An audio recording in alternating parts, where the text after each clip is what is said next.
किसने रोका हमें आपको मस्जिद आने के लिए? किसने रोका आपको रोजा रखने के लिए? किसने रोका आपको कुरान की तिलावत करने के लिए? किसने रोका आपको माँ बाप को राजी करने के लिए? किसने रोका? मेरे दीनी भाइयों, ये रमजान का महीना अगर सही माने में, वो हदीस सुना दूं मैं आपको जो पिछले जुम्मे में सुनाया, वो एक हदीस जो मशहूर है, बहुत बड़ी मशहूर है कि रमजान के महीने के अंदर इंसान सिर्फ अपने आप को गुनाहों से बचने के लिए, अल्लाह ने बताया, अल्लाह के रसूल ने बताया कि रमजान का महीना वो महीना है कि इंसान बहुत सारे गुनाहों से बच जाता है। अल्लाह ने इस महीने के अंदर ऐसी तासीर रखी है कि ऑटोमेटिक इंसान का दिल वो काम करने को गवारा नहीं करता है जो काम बिना रमजान के करता है। ये रमजान की बरकत है, सबसे बड़ी बरकत है। इस रमजान की सबसे बड़ी बरकत यह है जो नमाजी नहीं था वो भी नमाज पढ़ने लगा, और इससे बड़ी बरकत क्या हो सकती है? रमजान की बरकत यह है, इस बरकत का असर यह है जो इंसान पूरे साल कुरान की तिलावत नहीं करता था, अल्लाह का शुक्र वो कुरान की तिलावत भी करने। रमजान की बरकत यह है जो इंसान कभी पूरे साल किसी गरीब को एक टुकड़ा नहीं दे सकता था फल का, अल्लाह का शुक्र वही इंसान इफ्तार की नियत से लाखों लोगों का रोजादार कर रहा, इफ्तारी कर रहा। वही रमजान जो इंसान बिना रमजान में पड़ोसी को 10 रुपए नहीं दे सकता, लेकिन अल्लाह दिल में जज्बा डालता है फितरे की शक्ल में, ज़कात की शक्ल में, मैं अपने ईमान वाले की मदद करूं। यह है रमजान। और फिर भी किसी का दिल सख्त है, किसी का माँ बाप नाराज है, और रमजान के महीने में उसके दिल में एहसास ना हो तो खत्म अल्लाह अला कुलूबिहिम, हमारे और आपके दिलों पर अल्लाह ने मोहर लगा दी, हमारा दिल स्याह हो चुका है। रमजान के महीने में यह भी एहसास ना हो कि अल्लाह ने हमें ताकत दी है, उसर दी है, अल्लाह ने खाने को दिया है, फिर भी रोजा नहीं रख रहे हो तो समझो अल्लाह से आप लड़ रहे हो, नाउज़ बिल्लाह, अल्लाह को ललकार रहे हो, नाउज़ बिल्लाह। रमजान के महीने में आप गलत काम से नहीं बच रहे हो तो समझो इस रमजान के बरकत का एहतराम नहीं कर रहे हो। अल्लाह ने आपके ऊपर से लानत डाल दी है, मोहर मार दी है कि 11 महीने तू कर रहा था, लेकिन रमजान के महीने में भी तुझे तौफीक नहीं दी, अल्लाह ने हिदायत नहीं दी, तूने इरादा ही नहीं किया। असल ये समझना मेरे दीनी भाइयों, हम किस झगड़े में फंस गए, किस मसले के नजदीक ये है कि रमजान के महीने में एहतराम नहीं करना, रोजे नहीं रखने हैं, तरावी नहीं पढ़नी है, कुरान की तिलावत नहीं करनी। बता दो दुनिया में कौन है? क्यों नहीं हम आप इन बातों को समझकर और प्यार और मोहब्बत से इस बात की तरफ अपने बच्चों को रग़बत करें। हम और आप इस बात को समझाएं, रमजान का महीना है बेटा, हो सकता है इसी के बरकत से वो बच जाए बहुत सारे गुनाहों से, लेकिन वाह रे वाह, जब नीले बच रहे हैं, जब बड़े ही माशाअल्लाह नहीं कर रहे हैं, अरे तुम्हारे बच्चों पे क्या असर, तुम्हारी नस्ल कैसे बच रही? तो मेरे दीनी भाइयों, मेरा सिर्फ कहना यह है कि बल्लिगू अन्नी वलौ आया, अल्लाह के रसूल ने फरमाया अगर मेरे दीन की बात एक भी जान तो उसको पहुंचा दो, मेरा काम पहुंचाने का मैंने कह दिया आपसे। बस हम और आप यही दुआ करेंगे, अल्लाह हिदायत दे, कि अल्लाह इस रमजान के महीने में हिदायत दे।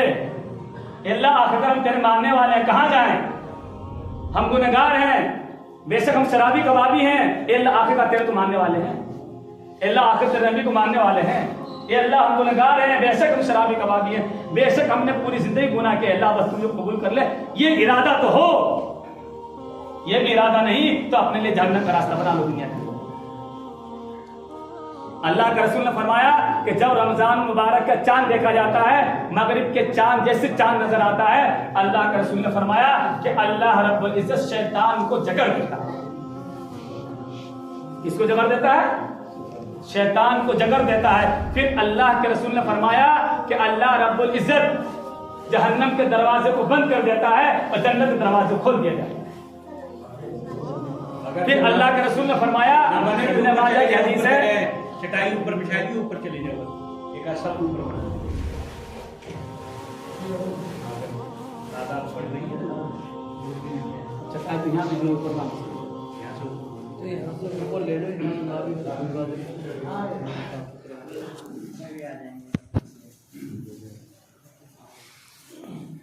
अल्लाह कि सिर्फ ये रमजान के महीने की बरकत है, और ये 11 महीने में नसीब नहीं है। ये आप पूरे दिन 24 घंटे वो इबादत करते रहिए, लेकिन रमजान के 1 सेकंड की जो बरकत है वो आप पूरे 11 महीने 24 घंटे करते रहिए, उस रमजान के 1 सेकंड के लम्हे को नहीं पहुंच सकते। ये बरकत है मेरे दीन भाई रमजान के महीने। हम इंसान, हमसे गलतियां होती हैं, पढ़े लिखे से होती है, सबसे होती है, आलिम हाफिज इमाम सबसे होती है, लेकिन गलती होना कमाल नहीं है। ये तो अल्लाह के रसूल ने फरमाया कि बनी आदम की जो औलाद उनसे गलती होनी है, लेकिन कमाल एक एहसास होता कि नहीं, उसको अपने गलती का एहसास है कि नहीं। अगर एहसास है तो हमारे दिल के अंदर कहीं ना कहीं ईमान है। क्यों? असल एहसास होना है, गलती तो हो गया, इंसान है, हम नमाज भी छोड़ देंगे, हम माँ बाप से बदतमीजी भी करेंगे, नौज़बिल्लाह हमसे चोरी डकैती भी हो सकती है, नौज़बिल्लाह हमारे गलत नजर भी पड़ सकती है, नौज़बिल्लाह हमसे बड़े काम भी हो सकते हैं, इंसान है, गलती हो सकती है। गलती होने के बाद क्या उसका एहसास है? एहसास हो गया तो समझिए आप अल्लाह का राजी कर लिया। गलती होना कमाल नहीं, कमाल एहसास हो। अगर हमें एहसास हो गया कहाँ मैंने माँ बाप को नाराज किया, रोजे की हालत में मेरा रोजा कबूल नहीं है, मैं माँ बाप से जाके बात करूँ, अम्मी आप क्यों नाराज हो, अब्बू आप क्यों नाराज हो, मुझे माफ कर दो, कोई बात हो तो बताओ। ये है एहसास।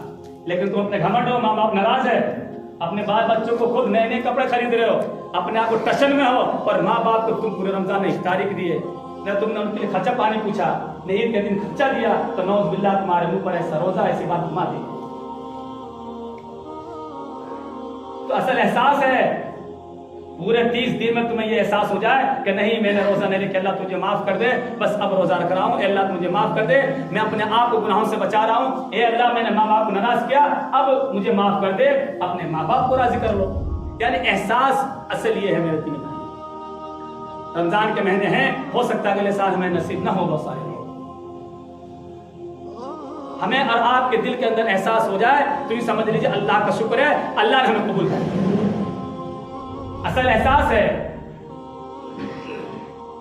हमें तकलीफ होती है कि अगर मस्जिद के अंदर नमाज पढ़ रहे हैं, आस पड़ोस के अंदर डीजे बजे तो हमें तकलीफ होती है, लेकिन उससे बड़ी तकलीफ कुछ और है, उससे तकलीफ नहीं होती।